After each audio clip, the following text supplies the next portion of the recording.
Paz do Senhor, meus irmãos. Nós que somos assembleianos já de longas datas e pentecostais. Pentecostais porque cremos na atualidade e na evidência dos dons do Espírito Santo. E nós cremos que os dons não ficaram restritos somente na era apostólica, somente ali em Atos dos Apóstolos, não.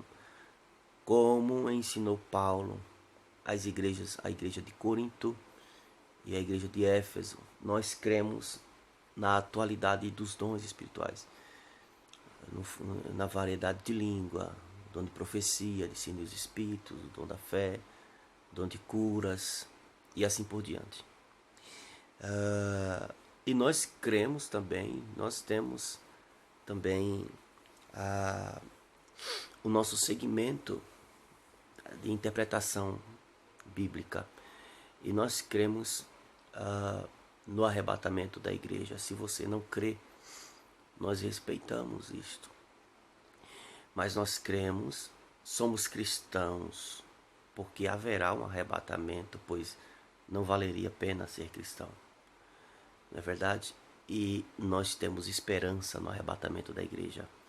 Nós temos visto muitos vídeos que os irmãos nos mandam e alguns têm nos perturbado a alma porque mexe, vai ao oposto de tudo aquilo que nós aprendemos.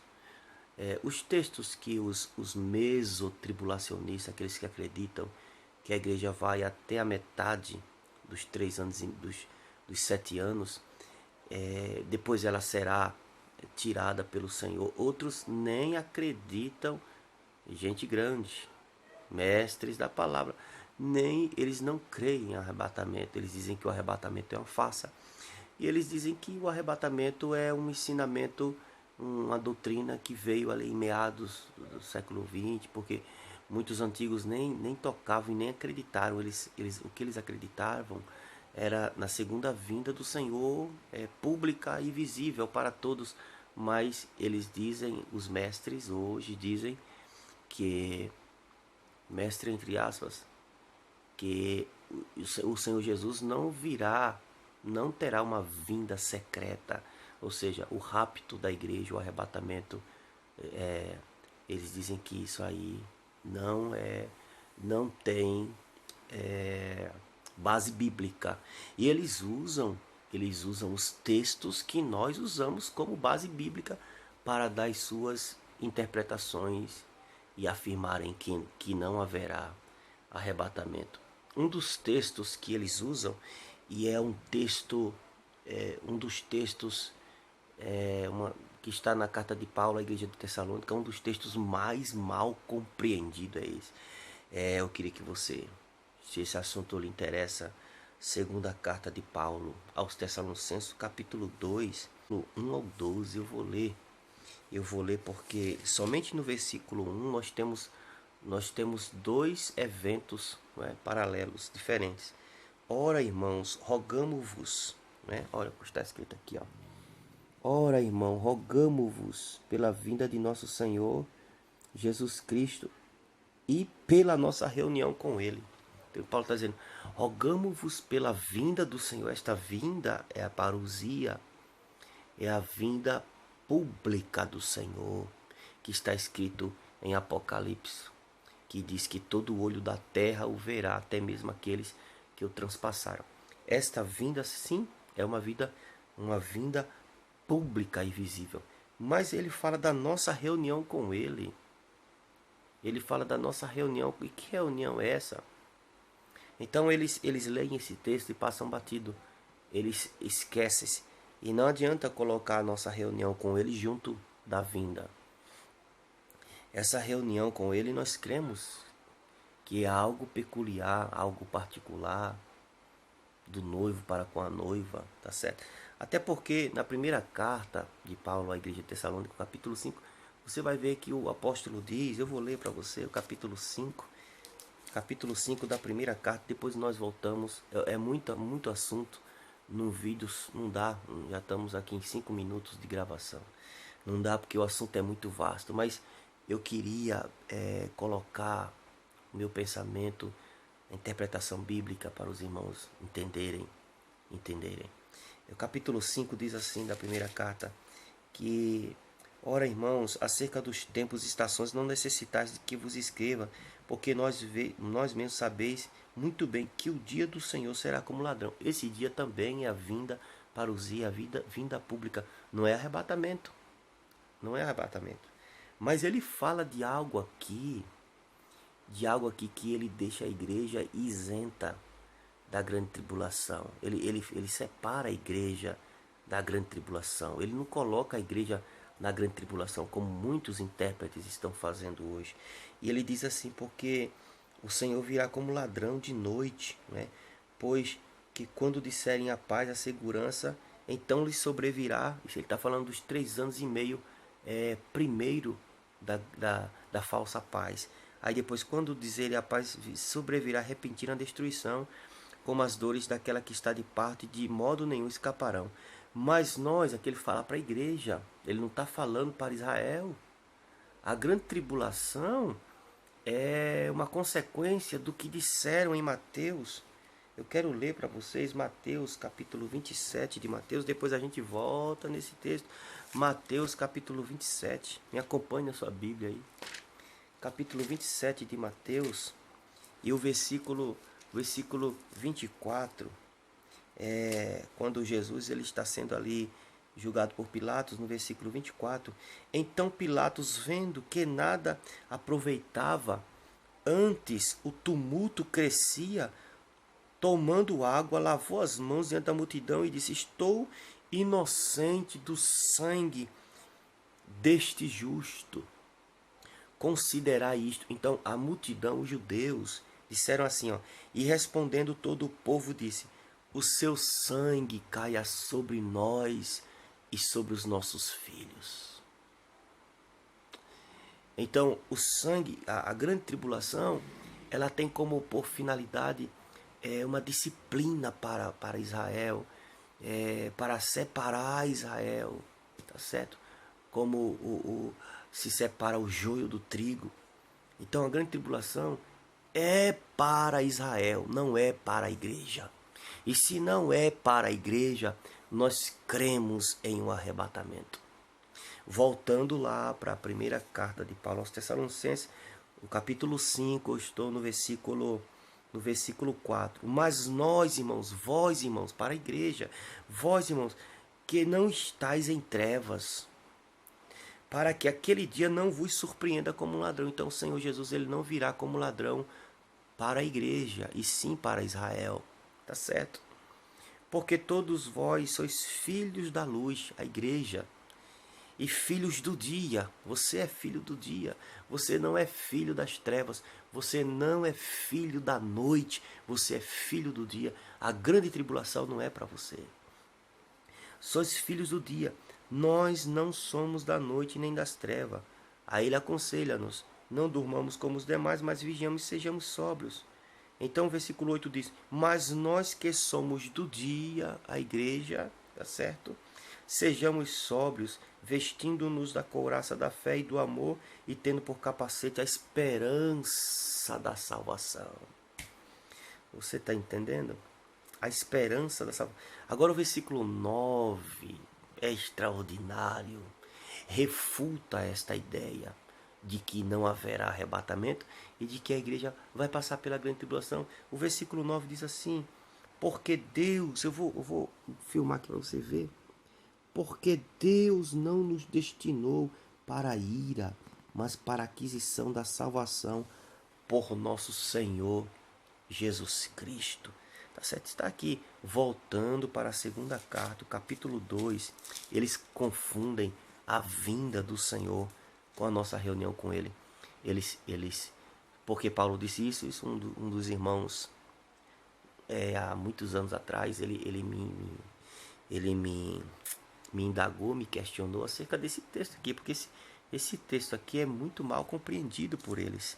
Então, Paulo está dizendo assim, no versículo 3 do capítulo 2 da segunda carta: ninguém de maneira nenhuma vos engane, porque não será assim antes que venha apostasia.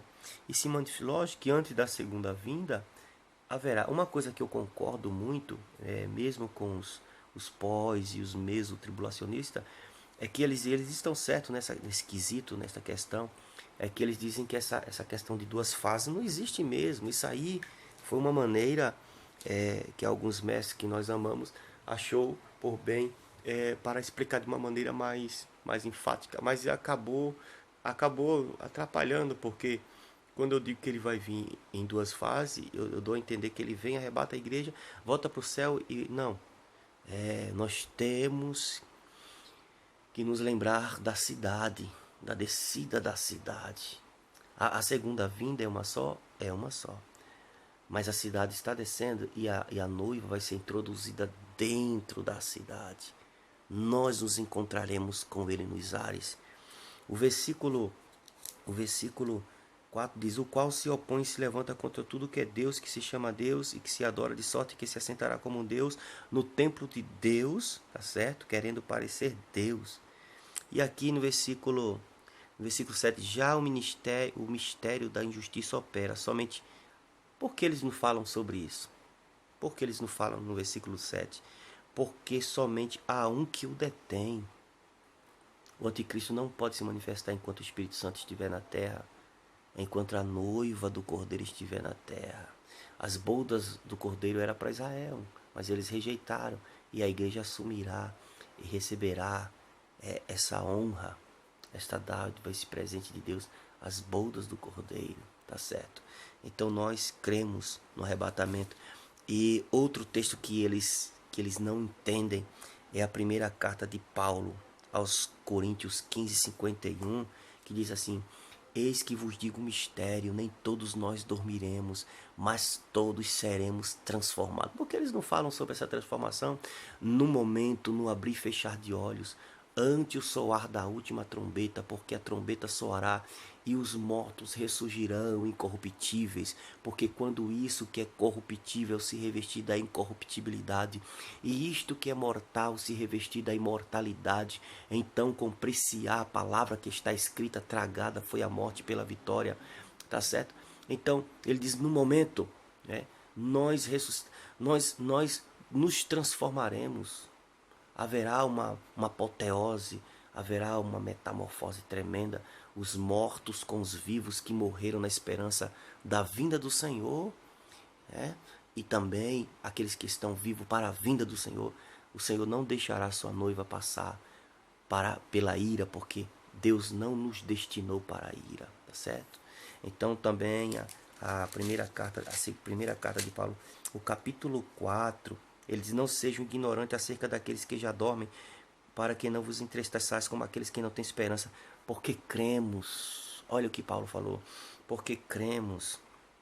Agora Jesus, ele não tocou muito nesta tecla de arrebatamento, porque o que ele pregou para Israel foi a parábola das 10 virgens, as parábolas, tá certo? Como ele estava pregando para Israel, ele enfatizou mais a sua segunda vinda, sua segunda vinda, sua segunda vinda.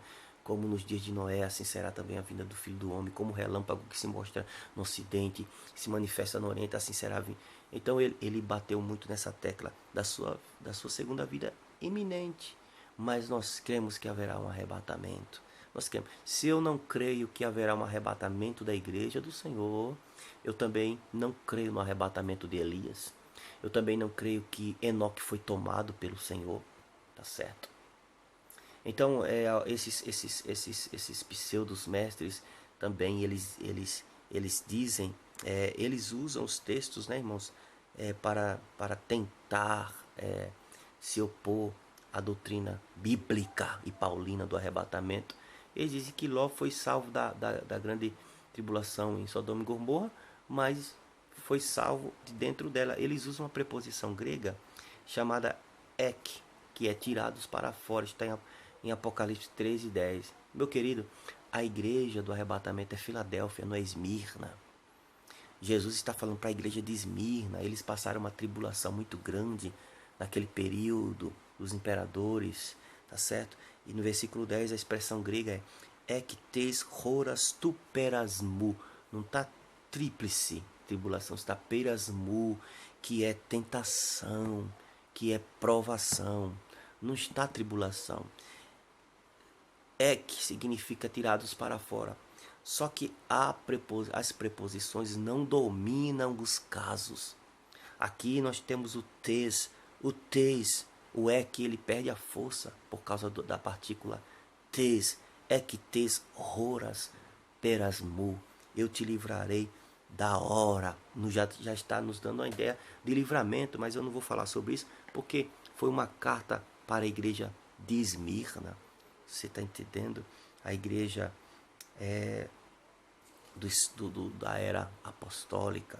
Então, eu creio no arrebatamento. Um outro texto que ele usa para tentar dizer que não haverá arrebatamento e que a igreja vai passar pela tribulação é Apocalipse 6 e 9.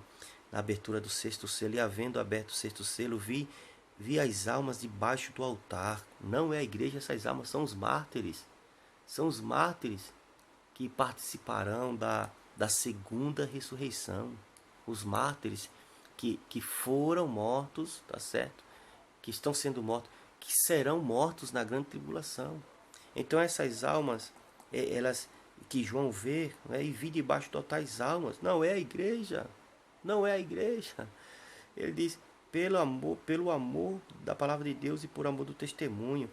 Um outro texto que eles dizem que a igreja vai passar pela tribulação é Apocalipse 7,3, né? Um dos anciãos pergunta, você sabe quem são esses vestidos de branco? E o apóstolo João fala, tu sabes. E o ancião diz assim, estes são aqueles que vieram da grande tribulação. Não é a igreja. Não é a igreja. Tá certo? E tem um outro texto também, em Lucas, capítulo 17, versículo 32. Isso eu queria que você anotasse. E no próximo vídeo nós vamos falar sobre esse que não é para a igreja também, não é para Israel também. Israel vai ser livre, o Senhor Jesus vai preservar o remanescente Israel, tá certo? E haverá também um arrebatamento para a nação de Israel, para aqueles que o Senhor não querem que se contamine, vai preservar o DNA deles, tá certo? Então, anote aí, Lucas capítulo 17, versículo 32 ao 37, e nós voltaremos em outra série de estudos da escatologia a falar sobre esse texto de Lucas, capítulo 17, versículo 32 ao 37. Pense nisto tudo. Nós cremos que o Senhor Jesus arrebatará a sua igreja. Está muito perto, pode ser a qualquer momento. Nós estamos vivendo na era do Espírito Santo, na dispensação da graça, na dispensação, plenitude do Espírito Santo. E o anticristo não pode se manifestar enquanto o Espírito Santo ainda estiver com a igreja na terra. Deus abençoe.